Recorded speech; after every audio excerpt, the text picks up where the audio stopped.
What's up guys, it is Katlife. Today we got a game from Emilia Tan. If you don't know who Emilia Tan is, this guy is a Korean challenger Katarina one trick, and I think he's at the top of the standings in terms of Katarina one tricks on the server. He's like challenger 800 LP, and we're gonna look at his game right now and analyze it and see what we can learn from it. So looking at the screen now, he is going teleport and ignite, and he's also running electrocute. Teleport ignite is just the play right now with Katarina because teleport just gives you so much pressure on the map, and also it can save yourself from the lane if things go awry and you don't want to miss any minions. It can kind of neutralize things again. And ignite is always good because Katarina always wants to have that kill pressure, because you know, kills leads into more advantages for Katarina. The more kills you get, the more damage you get, and the more you can actually carry the game. And we're also versing a Lee Sin mid, which is very interesting as well. He's going Predator, Flash Ignite, and he has Resolve secondary, and I think that's kind of interesting. I mean, Predator Lee Sin is not something you see very often, but it's a Predator of runes, so what we can take away from it is that it's not a damage rune really. It's more of like a roaming map pressure kind of rune, and so it does give us a little bit more leeway within the laning phase. Because Lee Sin does do a lot of damage, and if you were to go something like Conquer or even Electrocute, it puts a lot of kill pressure on the enemy. But this does give us a little bit more leeway as Katarina to sort of play a little bit more up and a little bit more aggressive. So let's start the replay. Precision secondary with the armor. Q-Max first. Q-Max is good for just shoving wave, and just stealing a little bit of poke, but mainly it's just to shove wave. Has a lot more pushing power than E does, so that's why universally Q-Max is just better, because it helps you get priority in the lane. He also started the Dark Seal, and Dark Seal is really good because it's cheap, and because it's cheap you're left with 150 gold to spend, so you can either use that on a refill if you want to be a little bit more cost efficient throughout the game, or you can get 3 pots if you want that extra sustain. But you know, when you decide between 3 pots and a refill is better in the long run, whereas the 3 pots is good for more short term, and you're gonna need to spend more money on pots later if you need it. So we start off the laning phase. Emilia Tan only really just plays around waves and just tries to look for priority, and always goes for the safer play from what I've noticed. Now here, all he's trying to do is just Q to pick up farm and try to dodge the Lee Sin Q. Here Lee Sin hits 2 and gets aggressive, ignites, but doesn't take the second Q. Again, he doesn't have the damage really. If he had Electrocute, maybe that was a kill, but it didn't look like it either. So he does get Katarina pretty low. He does provide like pressure on its own, because if you try to like chunk out Katarina right now, it may give you more leeway to like push. So Katarina used both refills. Lee Sin hits 3, and you see Katarina just playing safe. She's just playing back. Also note that Xin Zhao is on the top side, so you can expect to have to sort of be present on the top side of the map.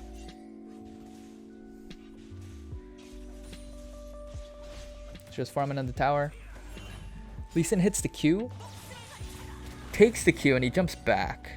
Lee Sin takes 2 tower shots for that. It's actually really good for Katarina here, because if there was a fight to break out, if there was like a little skirmish to break out on the top scuttle, they'd be evenly, their health would be like similar, so it's like you don't really have the advantage as Lee Sin there. So she pushes in the wave, and it doesn't fully crash, but she decides to back here. Lee Sin could have froze that, but I don't think it's the right play to freeze it. She does lose minions here, but it's okay, because I think if she were to try to push in that next wave, she would have been in a pretty bad spot. And Jin Zhao was already recalling, and there's no vision in around the mid lane, so he went for the safer play. There could have been the threat of a freeze though from the Lee Sin, but I think Lee Sin was trying to move since there was this play bottom, you know. But he goes bottom, finds a fight, he kills 2, and they win the fight overall, so that's good. So one thing I noticed, like with Korean players and in the Korean server, is like usually when there's a fight that breaks out, like everyone's in there, right? So I think Camille and Gragas both TP'd for that. So you want to make sure, or they want to make sure that, you know, they're always in that fight, you know, and that they're always moving towards the skirmishes and try to like even out the fight like 5v5.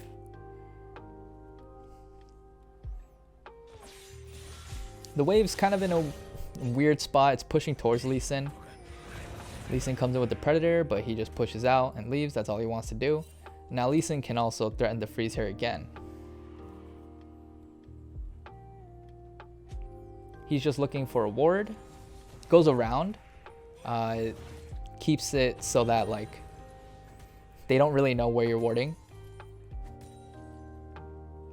And also, he also opted in for the Sork shoes. And as you can see here, like he's dodging all the Qs, right? Because he has the extra movement speed.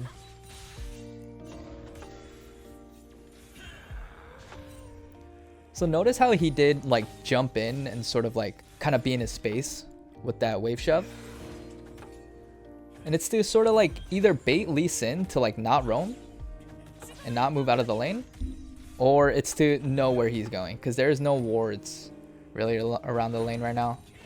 His ward just got cleared. Okay, Lee Sin just shoves and now he's roaming. It looks like he's around bot side here. Now you just shove. So it looks like this guy like gives up. He's giving up a lot of priority. So Lee Sin is able to get the first move most of the time. But you can tell like he always threatens to shove once he does leave the lane. And Katarina does have TP, so she doesn't need to like constantly be shoving. She always has the pressure right now just to TP to another side of the map. Now you see Jin Zhao and Lee Sin getting into a fight here. Katarina goes in. No. Tries to catch a Lee Sin here. But he backs up. Okay. Now she just shoves the lane again. So just getting this constant priority and constantly focusing on shoving the wave is a pretty good strategy to just constantly keep up the pressure onto the enemy.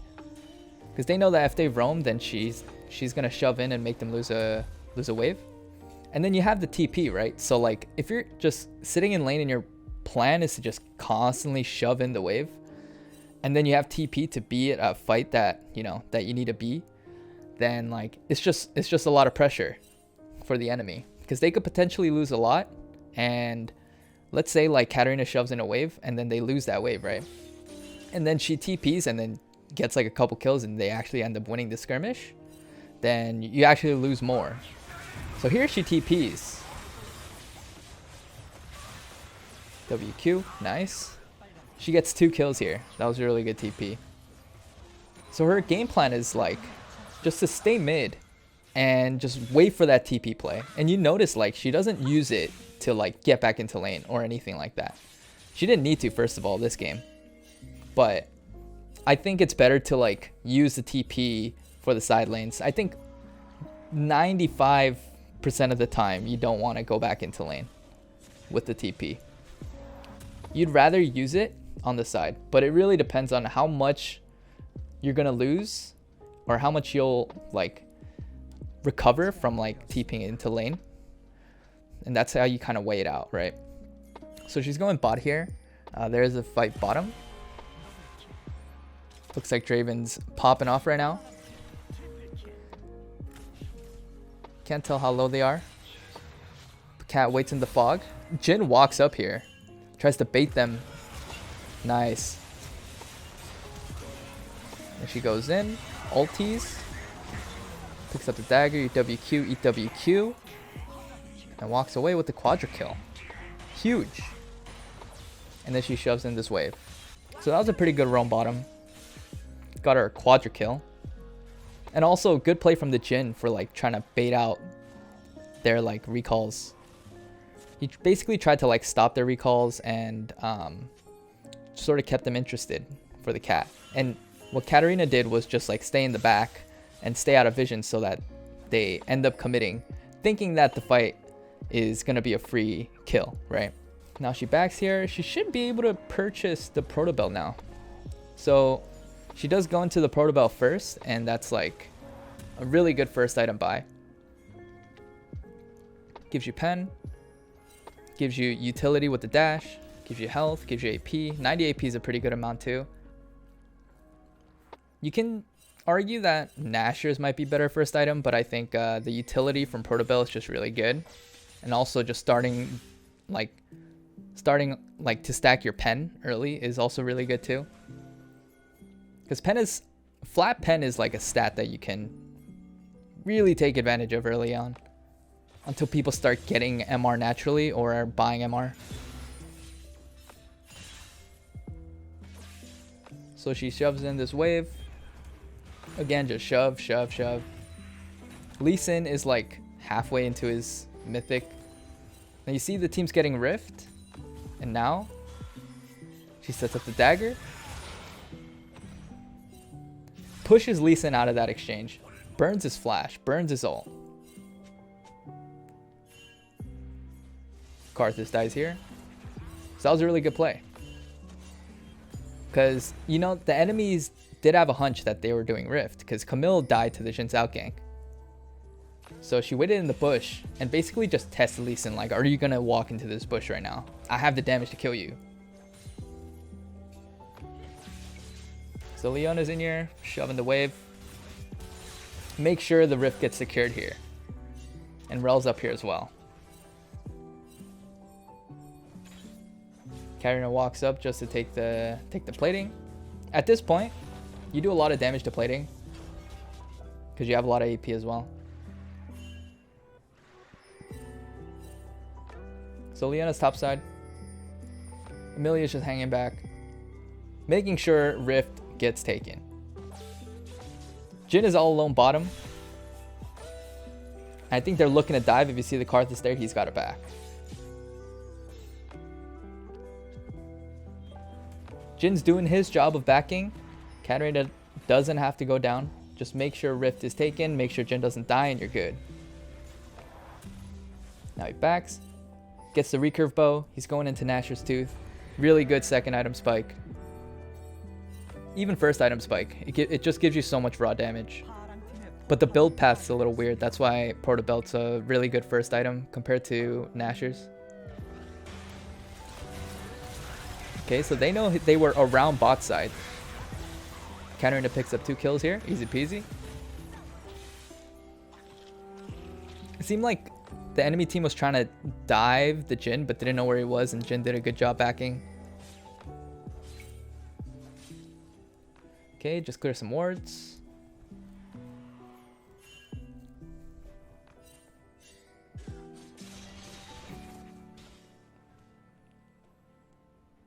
Goes back into lane. Just shoves again. Just constantly keeping up the shove. And I feel like Emilia is able to really put on the pressure in this game. And really puts herself where she needs to be. Like, easier, right? Because she's able to constantly push. Gragas does a nice ult, but Rel comes in. And he dies. I feel like maybe he shouldn't have Proto Belted so close to the Lee Sin so he doesn't get instantly kicked. I think a few more ticks of ult and he would have killed the Lee Sin. Since Lee Sin was already like, you know, in the range of Katarina's ult. Maybe he shouldn't have Proto Belted so close because then it's just an immediate cancel on the ult with the Lee Sin kick. But he finally gets a Nashor's Tooth here, which is huge. Draven's also really big right now. 2 items as well. Ooh, TP's top. Camille didn't even finish the first item and asked Cole. That's a free kill. Really nice. Dragon's up as well. They do get the drag, but none, like, his team wasn't like in position to get the drag either, so he just decided to TP top instead. Now the Fed Draven's here, and notice how he uses mobility as Katarina to pretty much get to the Draven.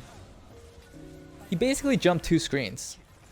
He E'd, and then he used the plant to jump another screen, and is just showcasing Katarina's amazing mobility. Now he's really fed. 13-2, got Draven's bounty, gets the Medjais, gets Protobell, Nashers, and Sork Shoes, and he's just huge right now. He's looking to stack this Medjais.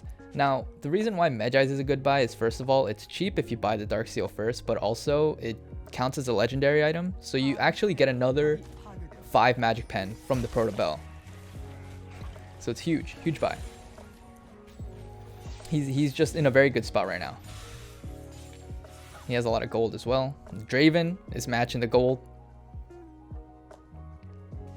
But Draven isn't as high of a level as Cat, so Cat's still in a very strong position right now. Mid game is where Katarina shines, so we're gonna see how he plays out the mid game.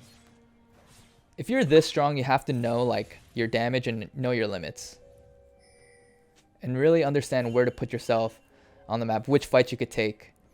And usually if you're this strong, you can actually win out pretty ridiculous situations.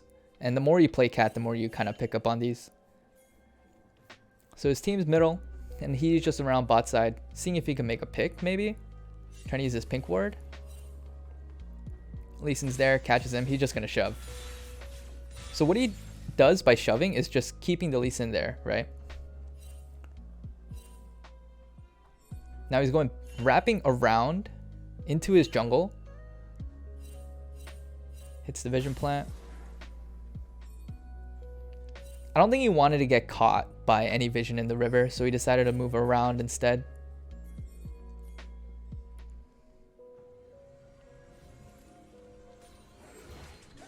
Okay, I think the red team is trying to force a fight or a pick because they know they're very strong.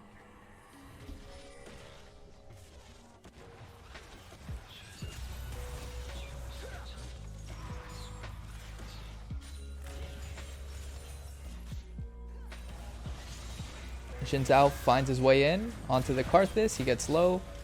Jin Zhao still lives. With his ult, like, it's very...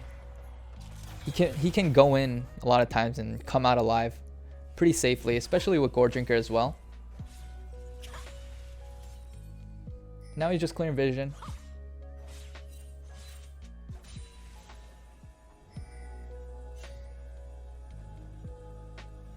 Still clearing vision on the top side. Looks like nothing's going to happen mid lane. I think his team tried to go in for a pick or a push, but when Jin Zhao went in, used his ulti to try to, try to find a pick there. When that didn't work out, they're just going to fall back, gain control of the map again, and just reset and go for the next play. He bought the stopwatch, which is... Stopwatch is a good item just to pick up if you know you're going to build Zhonya's, but also it'll help you win the next fight. And I feel like in challenger games, Korean challenger games, like every fight really matters. So having that stopwatch utility is going to be really nice. They do take the bot lane tower. There's 2 bottom right now. And they maybe... Nah, okay, his team's around. Yeah, going for plays like those where you think Draven's alone, sometimes it's a little risky because he could just be like pushing up to bait, right? Dragon is coming up. Jin Zhao's taking the rift. Looks like he's going up to try to kill the Camille, or at least push out the top wave. He does have TP very soon. He's going to have it up for the dragon when it comes up. Jin Zhao puts the rift mid. They're just going to keep pressuring. Cat's going to have TP up very soon. I think she's trying to look for a potential pick on the Camille. But if not, she's just trying to keep someone up there. I think the Camille, yeah, the Camille's going to come back top.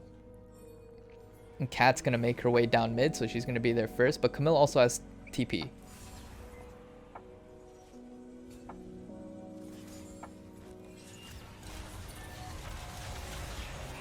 Okay, Draven's over there. He's not in the fight. They're pretty split in this fight. They're just going to take this tower for free. So Lee Sin dies. Karthus dies. Nice. This should be free drag. Do remember that, like, a lot of times when, like, fights like these happen, you're usually looking for, like, an advantage afterwards, right? So, like, here, for example, it's like you fight here to try to, like, win a small little skirmish, win out, get an advantage, maybe like an enemy advantage, champion advantage. Like, so let's say one person dies, like the Karthus, Lee Sin died, right? Then you can use that to get the drag. So you kind of want to, like, play around the notion of fighting and winning skirmishes and fights with the objective of getting something afterwards. So like Dragon, Baron, you know what I mean, towers. And eventually it snowballs and leads into putting you into a very advantageous spot. And that's when you can start, like, you know, looking to close out games, right? So here, the enemy's actually at Baron, which is a really good play. They're pretty much just sneaking in the Baron here. Katarina comes. Ooh, Rel jumps in. Camille ults. Zanya's. Jumps in on the Karthus. Dies. Draven's still really... Ooh. Okay, so they do win out on the fight. It was a very close fight. That was actually a really good play from the enemy. Because you know that if they try to contest, like, 5v5 for the Baron, like, it's a losing fight for the blue team. So they decided to sneak it in instead. And they found a pretty good time to do it because Jhin and Kat were both backing. That was a really smart play. It was a really tight window too to catch. Sadly, we lost some stacks. And also you can see Katarina bought a Blighting Jewel. If you see, Draven has the Wit's End. And Camille also has Hex Drinker. But it's mainly for the Draven, because Draven is the one that's, like, super fed, right? He's the issue on the enemy team, so we need to make sure that guy dies. And the way MR works is, like, it nullifies, like, a percentage of damage. So getting, like, Void Staff is actually huge against MR, because you'll be dealing percentage more damage towards that target. Ooh. Okay. TP bottom on the Karthus. Kills him. Nice. That's a free pick. Now one person's off the map on the enemy team. So how do you use this? This person that's dead, how do you use this and get advantages, right? So you see two people bottom. Or you see two people top. Lee Sin was top, Camille was top. Now he's just shoving in the bot lane and looking to get that tower. And you see three people mid lane as well, so they're also looking to push. So they get one. He gets the tower bottom, that's good. And it looks like they're looking to make a play before Karthus comes up. But remember, Karthus does have ulti as well.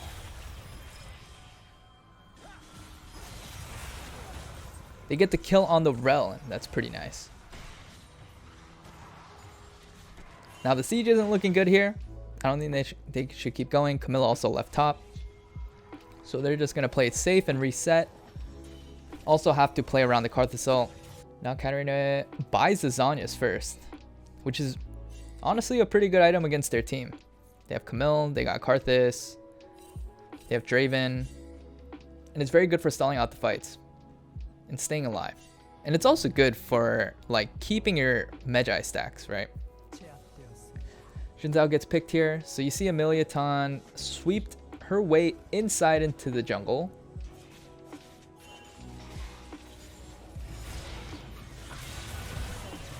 That was pretty good positioning there. She tried to go into an angle that they wouldn't expect. Oh, and they catch the Draven here too. That's huge.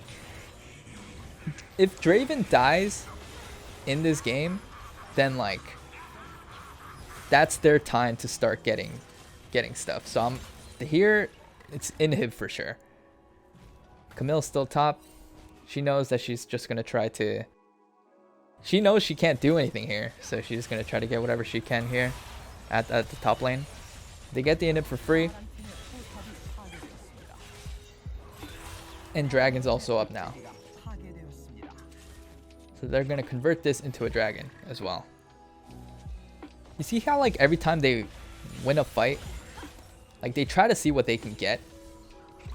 And even like if you know when Dragon's going to spawn and stuff, you also have an idea of how to time these kind of fights so that it can lead into advantages and lead you into getting objectives. And they're going to reset here. Now, you see how they're going to play it out with this inhib down, right? So it looks like everyone's just ARAMing at the moment. They took the tower. Okay.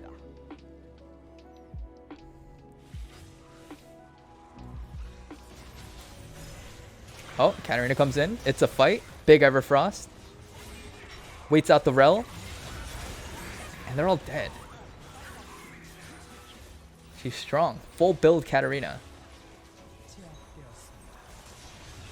Draven has stopwatch. But he just dead. Notice how she didn't even try to like contest the Draven. She just tried to stay away from Draven so she doesn't get auto. Because first of all, Draven's really strong.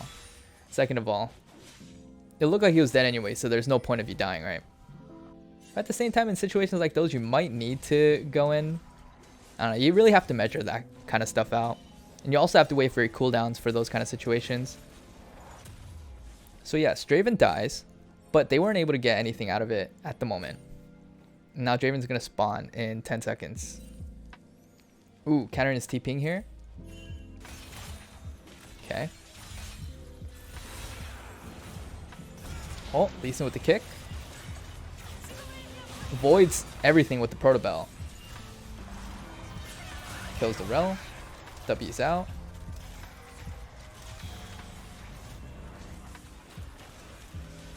She only has QE right now.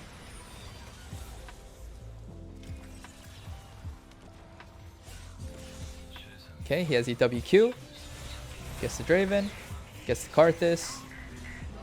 Okay, GG. Should be GG here. Camille's trying to hold the wave so that they don't push. They don't have minions to push with. Katarina just boom. Boom. And it should be the end here. Full build, 25 stacks. Such methodical play. This guy is not a risky player at all. That's one thing that really sticks out to me. Because I feel like Katarina's... Like Katarina one tricks and Katarina players are mainly just psychopaths. But this guy definitely plays on the more methodical side. Very good game. So Emilia Tan is like actually just a very methodical, macro heavy type of player. And I think he's a good example of someone who doesn't need to like go out of his way to make plays. And he just sticks to the game plan of like what he thinks is good for him and his team and just sort of sticks with it. He doesn't really do anything super out of line. He doesn't really go for any risky plays. He goes for very safe plays, very like sure plays, right? And he was able to pick up 26 kills in this game. Very good. Very, very smart player. Very controlled player. Honestly, for me, like, I like to go a little crazy on Katarina. And I gotta say, like, it's not the best thing to do.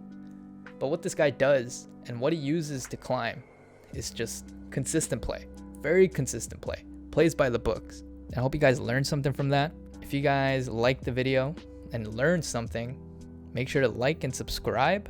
And if you want more videos like these, let me know down in the comments. Maybe put down a Katarina play or something, and maybe I'll review them too. But for now, I appreciate you guys watching, and I really hope you guys learned something from this. And I'll catch you guys next time. Bye-bye.